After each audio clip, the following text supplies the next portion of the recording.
শীতের শুরুতেই পেয়ে গেলাম শীতের সেরা উপহার। আমরা সবাই চাই যার যার ঘর যার যার সংসার পরিপূর্ণ রাখতে। নিজের ছোট ছোট শখের জিনিস যদি কিনে ঘরে নিয়ে আসা যায় তাহলে কি যে ভালো লাগে, মনে হয় একবার না খেয়ে থাকলেও খারাপ লাগবে না। সবগুলো টুকিটাকি জিনিস কখনোই একসমানে কেনা সম্ভব না, কারণ সবকিছু কিনতে টাকা প্রয়োজন। টাকা ছাড়া কোনো কিছু এই পৃথিবীতে হয় না। মধ্যবিত্ত মানুষদের কষ্ট বোঝার আসলে কেউ নেই। একটা জিনিস কিনতে হলে 10 বার ভাবতে হয়, এটাকে কিনবো নাকি ছাড়বো, কিনবো নাকি ছাড়বো। আসলে সংসার গোছাতে গেলে অনেক জিনিসই প্রয়োজন হয়, আগে এগুলো বুঝিনি কিছুই। কিন্তু এখন যখন এই জায়গায় এসে দাঁড়ালাম তখন একটু একটু করে বুঝতে পারছি যে কোনো জিনিস ছাড়াই হয় না। শীতের জন্য অপেক্ষা করতে করতে শীত এবার এসেই পড়েছে, তাই শীতের শুরুতেই কিছু জিনিস কিনতে হবে যা খুবই প্রয়োজন। যাব একটু বাহিরে, তাই একটু তাড়াহুড়া করে রান্না করে নিব।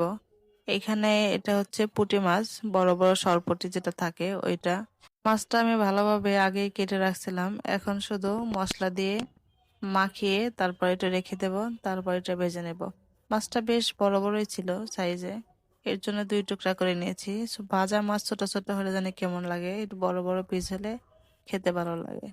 আমার কাছে মাছ ভাজি ছোট ছোট পিস ভালো লাগে না, অনেকের কাছে ভালো লাগতেও পারে, সবার পছন্দ একরকম না। ভালোভাবে তেল গরম করে দিয়ে দিলাম মাছ, তারপরে একটু উল্টে পাল্টে ভাজে নিতে হবে, কারণ এই মাছটা একটু মোটা থাকে। সময় নিয়ে ভাজতে হবে, না হলে একটু মাঝখানে নরম নরম থেকে যাবে। মাছ যদি পাতলা হয় তাহলে অল্প সময়ে ভাজা হয়ে যায়, কিন্তু এই মাছটা যেহেতু মোটা এর জন্য সময় বেশি লাগবে ভাজতে। আমার এই কড়াইতে আমি যা কিছুই ভাজি কখনোই কোনো কিছু লাগে না, এর জন্য এই কড়াইয়ের মায়াটাও ছাড়তে পারি না। কারণ এই কড়াইতে এত কাজ করি, কোনো কিছুই কখনোই লেগে পড়ে না। দেখতে যেমনই হোক, এর গুণ অনেক।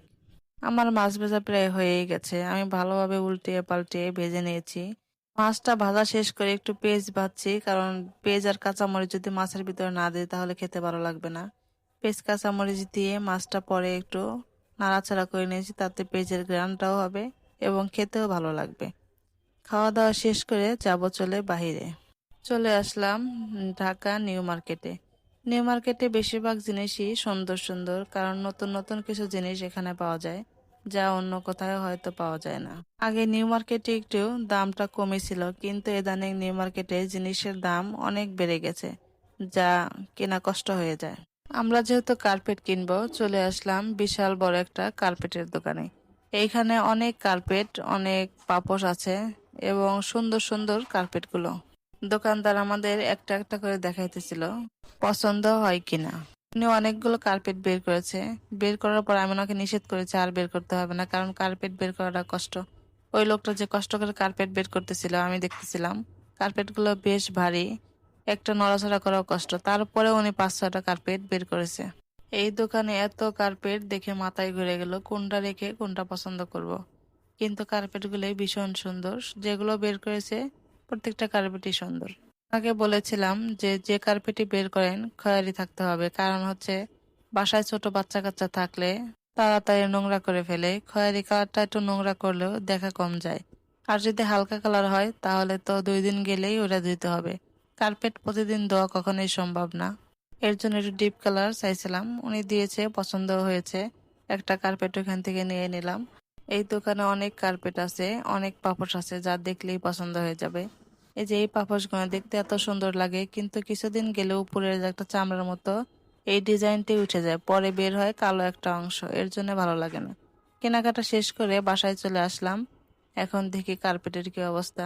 এই যে আমাদের যে ড্রয়িং রুমটার জন্য কার্পেট কেনা হয়েছে একটু বড় হয়ে গেছে সাইজে, 4-5 ইঞ্চি একটু বাঁশ দিয়ে রাখতে হবে, তাহলে সব ঠিকঠাক আছে। কার্পেট একটু বড়ই ভালো, কারণ ছোট বাচ্চা আছে, শীতের দিনে একটু বসে বসে খেলাধুলা করতে পারবে এবং একটু বসেও থাকতে পারবে, নিজেরাও একটু বসে থাকা যায়। এর জন্য একটু বড় সাইজটাই আনা হলো। যতগুলো কার্পেট দোকানদার আমাদের দেখিয়েছে তার ভিতরে এটাই বেশি ভালো লাগছে, এর জন্য এটাই নিয়ে আসছি। কার কাছে পছন্দ হবে না হবে জানি না, তবে আমার কাছে খুব পছন্দ, এর জন্য বাসায় নিয়ে আসলাম। অন্য একটা কার্পেট ছিল, এর চেয়েও দেখতে অনেক সুন্দর, কিন্তু এই কার্পেটটা হচ্ছে আমাদের সাইজে হবে না, বেশি ছোট হয়ে যায়, এপাশ ওপাশ সব পাশই বের হয়ে থাকবে। দোকানদারকে বললাম ছোট কার্পেটটার ডিজাইন যদি বড় কার্পেটটা থাকে তাহলে ওটা বের করেন। উনিও খোঁজাখুঁজি করে অনেকক্ষণ দেখলো, আসলে ওই ছোট কার্পেটটার ডিজাইনটা বড় কার্পেটটা নাই। ওই ডিজাইনে যদি বড় কার্পেটটা থাকতো তাহলে আরো অনেক সুন্দর হতো। আসলে একটা ডিজাইন পছন্দ হয়ে গেলে অন্য একটা আর পছন্দ হতে চায় না। এই কার্পেটের ছবিটা আমার ভিডিওর থাম্বনেলে দেওয়া আছে, দেখে নেবেন কেমন। আর আমার কার্পেটটা কেমন হয়েছে জানাবেন।